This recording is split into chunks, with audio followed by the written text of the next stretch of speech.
Assalamualaikum warahmatullahi wabarakatuh. Alhamdulillahi rabbil alamin. Wassalatu wassalamu ala asrafil anbiya'i wal mursalin wa ala alihi wa sahbihi ajma'in. Puji dan syukur sama-sama kita haturkan kehadirat Allah Subhanahu wa taala. Selawat berangkaikan salam sama-sama kita hadiahkan kepada yang mulia junjungan alam Habibullah Rasulullah Muhammad sallallahu alaihi wasallam. Alhamdulillah pada siang hari ini kita kembali bertemu setelah 1 bulan lamanya, ya, sesuai dengan jadwal daripada tausiah kita, taklim kita, yaitu pada hari Senin setiap awal bulan. Dan mudah-mudahan kita tetap dalam rahmat Allah, kasih sayang Allah, tetap dilimpahkan kepada kita taufik hidayah, ya, istiqomah. Mudah-mudahan kita diberikan Allah kebahagiaan hidup dunia dan akhirat. Karena sesungguhnya kehidupan dunia ini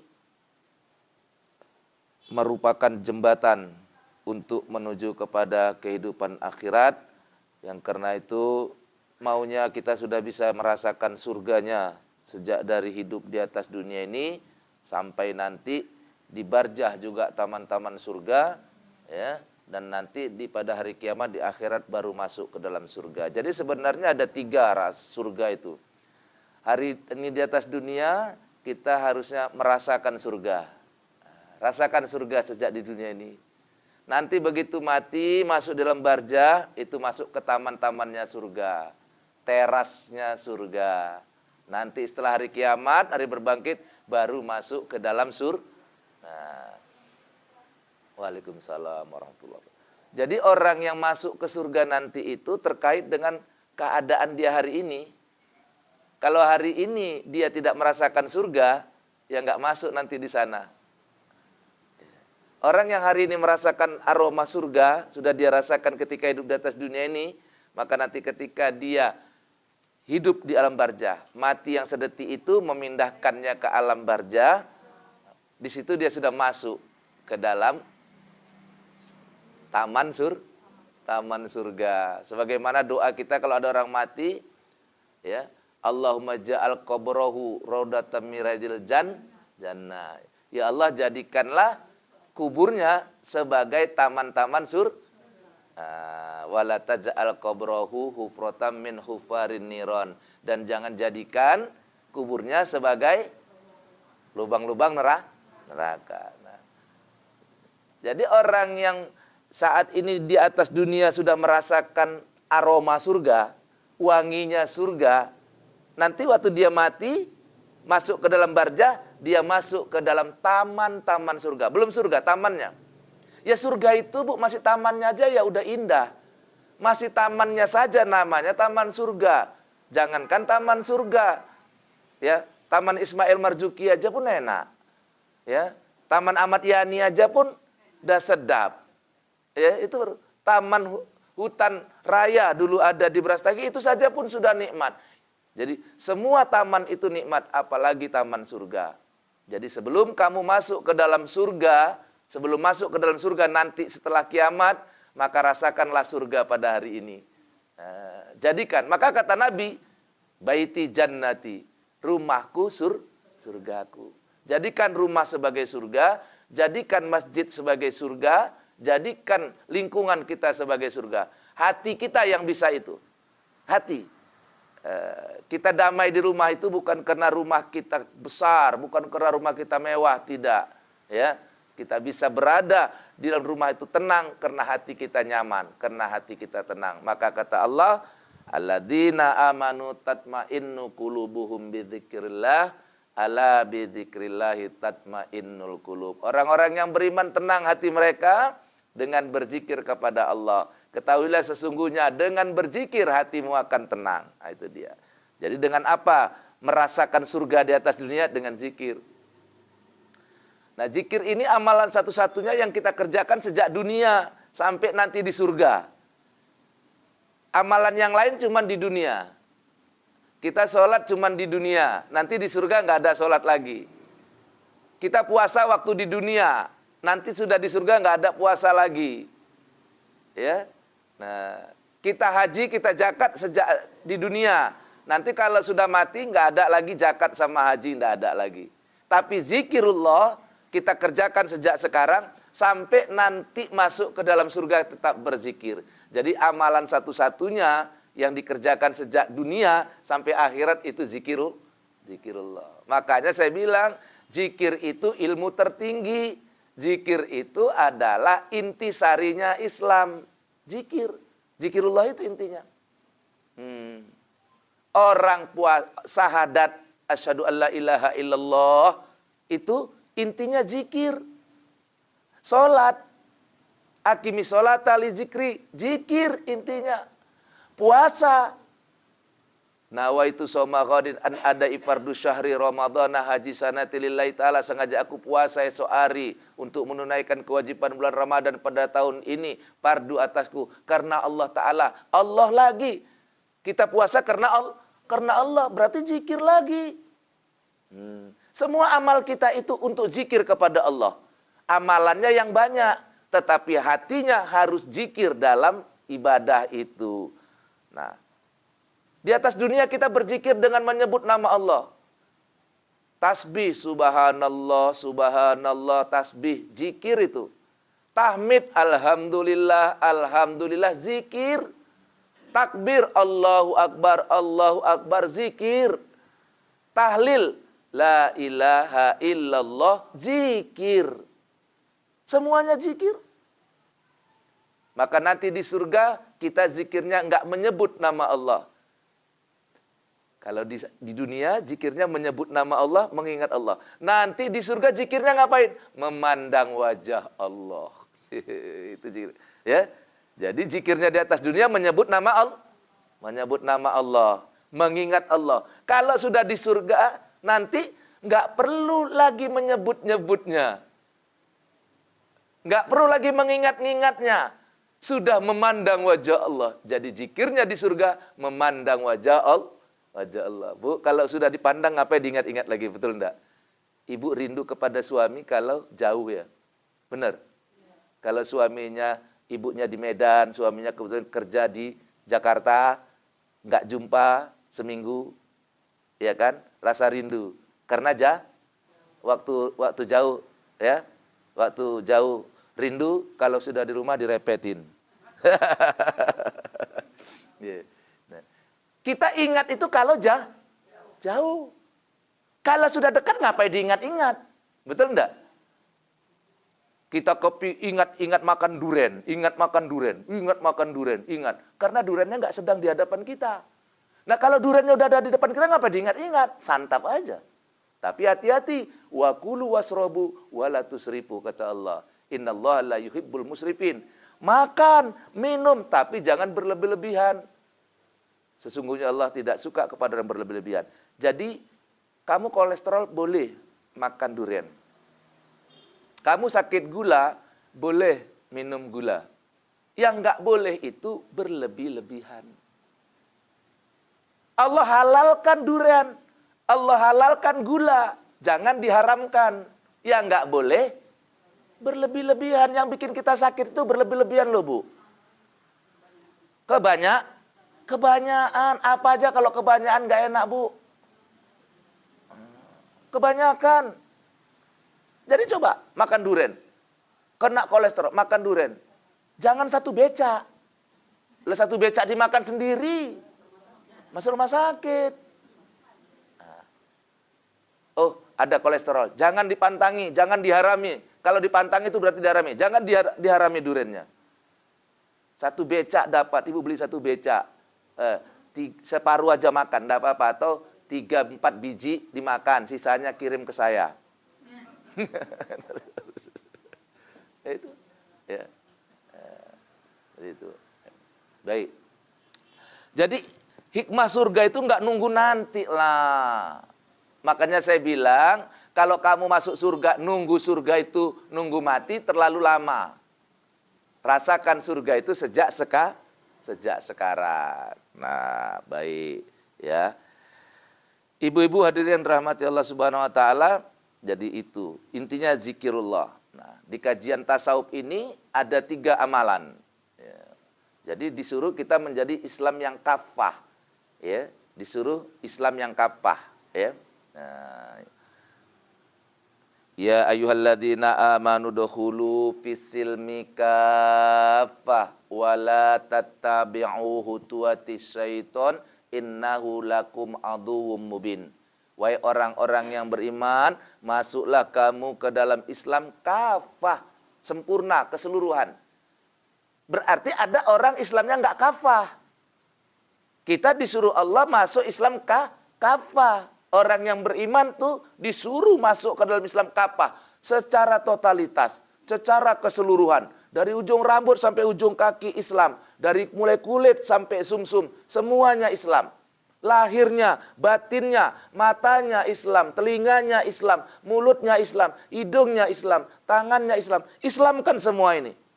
Makanya kalau istilah orang tasawuf itu ada syahadat johir, ada syahadat batin. Supaya ini Islam, matanya disahadatkan. Nah, macam mana mensahadatkan mata? Macam mana mensahadatkan mulut? Macam mana mensahadatkan telinga? Macam mana mensahadatkan tangan? Macam mana mensahadatkan kaki? Disahadatkan semua itu. Musahadah. Artinya, gitu kita nengok. Apapun yang kita lihat, apapun yang kita saksikan, itu kita kembalikan kepada Allah. Nah, ya, disuruh masuk ke dalam Islam kafah. Maka orang-orang tasawuf itu mengamalkan ada 3 amalan orang tasawuf. Yang paling inti, yang pertama orang tasawuf itu banyak zikirullah. Banyak zikirullah, banyak mengingat Allah, banyak menyebut Allah, banyak merasakan beserta Allah. Jadi yang pertama yang tak boleh tidak, memperbanyak zikir. Zikirnya diperbanyak. Ustaz, kalau kami nanti memperbanyak zikir, kami nggak bisa baca Quran. Ustaz, siapa bilang? Waktu kamu baca Quran, itu pun zikir juga. Ustaz, nanti kalau kami banyakan zikir, kami nggak bisa sedekah. Ustaz, siapa bilang? Waktu kamu bersedekah, kamu juga berzikir kepada Allah. Jadi, dari setiap aktivitas ibadah kita itu, di luar ibadah kita pun, semuanya itu kita tetap connect dengan Allah. Tetap connect dengan Allah. Tetap connect. Lagi marah sama suami, connect ke Allah. Jadi marahnya kontrol. Waalaikumsalam warahmatullahi wabarakatuh. Bukan tidak boleh merepet. Boleh merepet. Tapi merepetnya secara syar'i. Merepet secara syar'i. Nah ini. Jadi bukan tidak boleh merepet, boleh merepet. Merepetnya syar'i. Insya Allah nanti dijawab merepet syar'i, nanti ibu-ibunya masih banyak yang belum datang. Supaya kebagian merepet syar'i, nah nanti kita tunggu ibu-ibunya datang. Ya, merepet syar'i, ya, merepet secara syariah. Jadi kalau merepet syar'i ini tidak berdosa, malah berpahala. Jadi nanti saya ajari, ditanya tadi, Ustaz macam mana merepet syar'i? Nanti habis sebelum berakhir, udah banyak ibu-ibu yang masuk, baru saya ajari. Saya kasih tips merepet syar'i. Hah? Salah satu. Ya.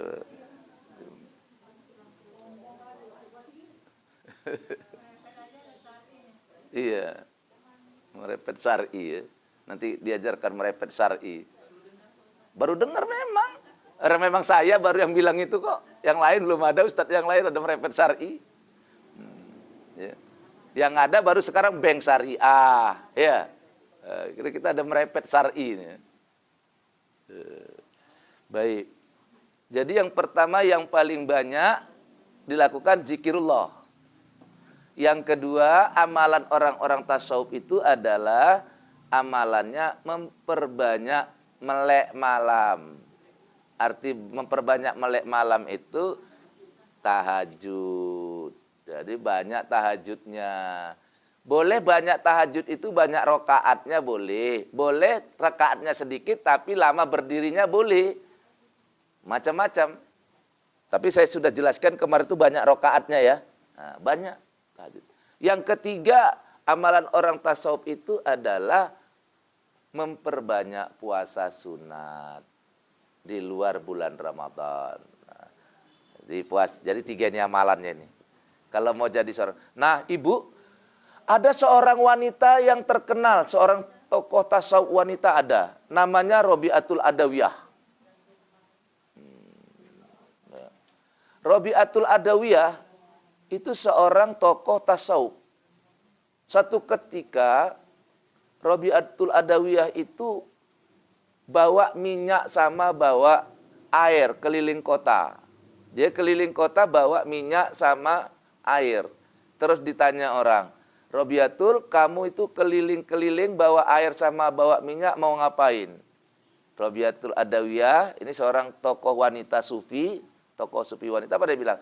Saya ingin memadamkan neraka dengan air ini dan saya ingin ya membakar surga dengan minyak ini. Jadi tangan kanannya bawa minyak, tangan kirinya bawa air. Minyak ini mau untuk membakar neraka surga. Jadi dia bawa minyak untuk bakar surga dan bawa air untuk memadamkan neraka. Kenapa? Ditanya orang. Kenapa kamu mau memadamkan neraka dan mau membakar surga? Supaya orang beribadah tidak karena pahala, supaya orang beribadah tidak karena surga dan tidak karena neraka. Karena banyak orang kan masih beribadah karena ingin masuk surga dan takut masuk neraka. Nah, rata-rata kan begitu kalau ditanya. Kenapa ibu beribadah? Supaya masuk surga. Kenapa ibu beribadah? Supaya tidak masuk neraka. Nah, maka Robi'atul Adawiyah mau memadamkan surga, mau memadamkan neraka dengan air dan mau membakar surga dengan minyak. Nah, makanya Robi'atul Adawiyah itu terkenal dengan konsep beribadahnya itu tahabbah, cinta kepada Allah. Dia bukan beribadah sampai dia buat satu syair, apa dia bilang? Ya Allah, seandainya aku beribadah karena mengharapkan surgamu, maka jauhkan surgamu dariku. Dan kalau aku beribadah kepadamu karena karena takut dengan nerakamu, masukkan aku ke dalam nerakamu ya Allah. Sampai gitu dia. Artinya apa? Dia beribadah memang bukan cari pahala. Dia beribadah bukan cari surga. Dia beribadah itu semata-mata karena tahabbah, cinta. Nah, itulah konsep Robi'atul Adawiyah, konsepnya beribadah cinta kepada Allah. Bukan mau masuk surga. Ada. Jadi agak beda nih sedikit sama kita kebanyakan. Ya. Hah? Ya. Ada doanya. Nah. Artinya begini. Tetap itu makhluk. Ya kan? Surga itu makhluk. Surga itu makhluk. Iya. Nah, kalau kamu dekati yang punya, itu pasti dapat. Kita bukan nggak mau masuk surga, bukan, ya. Tetapi kalau kita bertujuan kepada itu, kita masih syirik hobi, kita masih syirik tersembunyi. Makanya saya bilang kalau cari ridho Allah, surga pasti dapat, ya. Surga pasti dapat, pahala pasti dapat. Tapi kalau kita cari ya, surga belum tentu. Karena Allah berhak atas segala sesuatu, kita mau Allah tak kasih. Maka carilah ridho Allah. Nah, ya, itu doa kita. Tapi Nabi pun sudah bilang, ditanya, ya Rasul, dengan apa kami masuk surga? Apakah kami masuk surga dengan amal kami, ya Rasul? Kata sahabat tanya. Tidak. Dengan apa kami masuk surga? Dengan rahmat Allah. Bagaimana dengan engkau, ya Rasul? Dengan apa engkau masuk surga? Sama. Aku juga masuk surga dengan rahmat Allah. Nah, bukan kita nggak perlu surga, bukan nggak mau masuk surga. Tapi jangan jadikan itu sebagai tujuan. Tujuan kita adalah Allah. Terus Allah tempatkan kita di surga karena itu tempat yang baik. Karena itu tempat yang mulia. Biarkan Allah yang menempatkannya. Biarkan Allah yang menempatkannya. Makanya itu positif. Kalau orang mencari ridho Allah, pasti dia masuk surga. Enggak mungkin diridhoi Allah masuk neraka. Kan itu dia, ya. Nah, karena surga adalah tempat yang mulia. Nah, baik. Jadi itu 3 amalan ya. Nah, 3 amalan yang dilakukan orang tasawuf ini semuanya itu mencari keridhaan Allah. Sekali lagi, untuk mencari keridhaan Allah, bukan mencari yang lain. Nah, ya. Karena kalau kita masih yang mencari yang lain, masih masuk kita ke dalam syirik khafi, syirik yang tersembunyi. Ini yang sangat kita sesalkan. Syirik yang tersembunyi. Sampai-sampai sebenarnya orang-orang sufi juga, Abu Nawas lebih ekstrim lagi. Abu Nawas lebih ekstrim lagi doanya. Apa kata Abu Nawas? Ya Allah, aku ini malu masuk ke dalam surgamu. Malu. Abu Nawas bilang, aku malu masuk ke dalam surgamu ya Allah. Tapi aku takut, nggak tahan masuk ke dalam nerakamu. Masuk ke dalam surga dia malu. Kenapa? Karena merasa nggak pernah berbuat amal. Amal dia buat, tapi dia nggak merasa dia yang buat. Dia sholat, dia puasa, dia beramal. Dia menganggap itu bukan perbuatan dia. Jadi kalau dimasukkan ke surga, aku ini malu ya Allah. Tapi kalau kamu masukkan aku ya Allah ke dalam neraka, aku nggak tahan juga. Sekira-kira apa makna ucapan Abu Nawas itu? Ucapan Abu Nawas itu artinya, ya Allah, aku nggak butuh dengan surga, aku nggak takut dengan neraka, aku cuma mau dengan kamu saja ya Allah. Mau beserta dengan Allah. Waalaikumsalam warahmatullahi wabarakatuh. Mau dengan Allahnya itu. Jadi kalau kita ditanya sekarang, ya, mana milih Allah atau surga? Allah. Kalau kita dihadapkan sekarang ini dengan satu pertanyaan, kamu mau Allah atau mau surga? Allah. Kalau kita milih Allah, Allah masukkan ke dalam surga. Kalau kita milih surga, kita enggak ketemu dengan Allah. Kita mau surga, kita bilang. Itu surga miliknya Allah. Suka-suka Allah, siapa yang mau dia masukkan? Benar enggak? Ya. Jadi, kalau sampai seperti, ya Allah, pilih mana? Pilih Allah. Jangan pilih yang lain daripada. Nah, ini yang sulit. Ya. Nah, baik. Jadi yang pertama, zikirullah. Maka zikir kita itu ada 3 macam. Ada zikir kita mengingat. Yang pertama menyebut. Ya, bagus tuh. Subhanallah. Sebutannya banyak, apa saja. Jadi kalau ibu-ibu sebut subhanallah itu tasbih. Alhamdulillah tahmid. Allahu Akbar takbir. Tahlilnya la ilaha illallah. Boleh apa saja. Ada orang zikir dengan banyak menyebut apa? Asmaul Husna. Ya Rahman, Ya Rahim. Ya Latif, Ya Latif, Ya Latif. Banyak, 99 itu boleh. Itu dijadikan kalimat zikir boleh. Boleh zikirnya dengan tasbih, boleh zikirnya dengan tahmid, boleh zikirnya dengan takbir, boleh zikirnya dengan tahlil, boleh zikirnya dengan menyebut Asmaul Husna. Boleh. Boleh. Yang manapun boleh. Nah, makanya saya kemarin ada datang seseorang kepada saya, dia tanya, Ustadz zikirnya apa? Saya la ilaha illallah. Terus Ustadz saya udah kebiasaan saya zikirnya Allahu Akbar, Allahu Akbar. Ya udah nggak apa-apa. Kalau udah biasanya itu saya bilang. Nah, ya. Selawat berbeda. Selawat itu untuk Rasul dan untuk diri kita. Allahumma salli ala Muhammad. Tapi biasanya digandengkan boleh. Artinya ada zikirnya, nanti ada selawatnya. Nah, kan gitu. Karena kalau diibaratkan, zikir itu seperti tangan kanan, nah selawat itu seperti tangan kiri. Kalau orang berjalan, tangannya 2 kan cantik.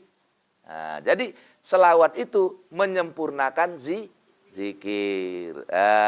Ya kan? Nah, dan bisa jadi dua-dua lakukan. Ya kan? Zikir dengan selawat. Allahumma salli ala Muhammad. Itu kepada baginda Rasul, zikirnya. Jadi kalau dalam kaifiat saya, sampai-sampai itu memang disetarakan. Ya, zikirnya ada seimbang ya.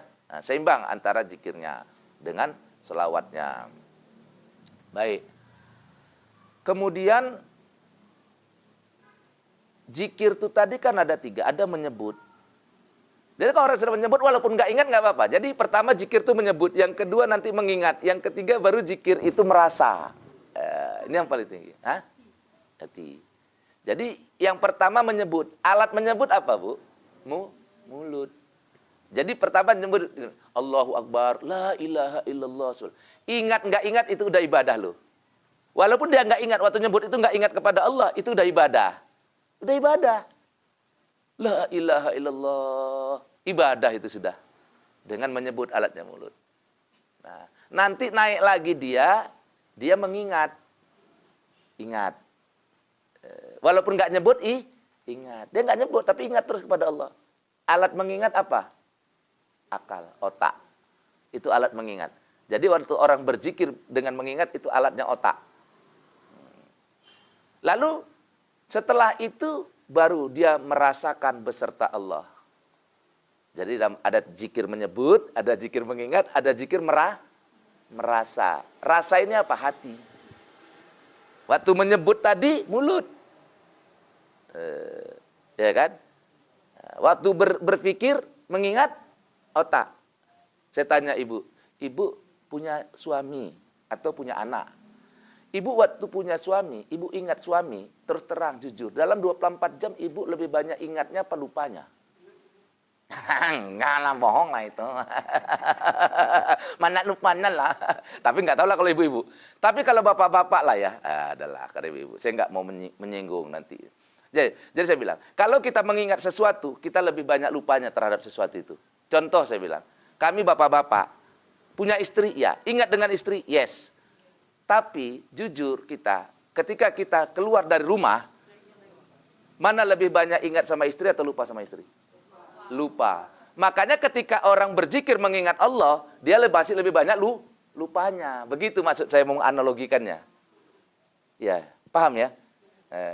Jadi, maka ada yang lebih tinggi lagi. Bukan salah. Bukan salah orang. Kalau selama ini ibu-ibu asal ditanya sama sama guru-guru lah, Ustadz, apa itu makna zikir? Ingat kepada Allah. Itu nggak salah, betul. Tapi itu bukan makom tertinggi. Paham ya Bu ya? Itu tidak salah, tapi bukan makom tertinggi. Mengingat Allah itu bukan makom tertinggi. Tapi itu sudah benar. Karena kalau kita ingat, yang disuruh Allah sebanyak-banyaknya. Kita mati nggak bawa harta. Orang beriman mati bawa harta. Harta yang dizakatkan, yang diinfakkan, yang disedekahkan. Dibawa yang tinggal itu harta yang tak sempat kita infakkan. Yang tak sempat kita sedekahkan. Itu yang kita tinggalkan. Tapi yang kita infakkan kita bawa. Bawa. Dan saya ceritakan hari itu seorang ibu-ibu yang dicambuk malaikat waktu dia ngetes, dicambuk sama malaikat, rupanya kulit pisang menghalanginya. Asal dicambuk kepalanya, kulit pisang menghalang. Asal dicambuk badannya, kulit pisang menghalang. Ditanya, kenapa rupanya bisa kulit pisang menghalangi dia? Rupanya dia ini orang bakhil, pernah bersedekah kulit pisang waktu hidup. Kulitnya, datang pengemis ke rumahnya minta makan pisang, dia lagi ngomong pisang, bukan pisangnya dikasih kulitnya. Jadi kulit pisang itu menghalangi dia dari cambukan. Itu ada satu cerita. Baik, ini yang dapat kita sampaikan pada siang hari ini. Sengaja waktu agak lama saya bikin supaya ada tanya jawab.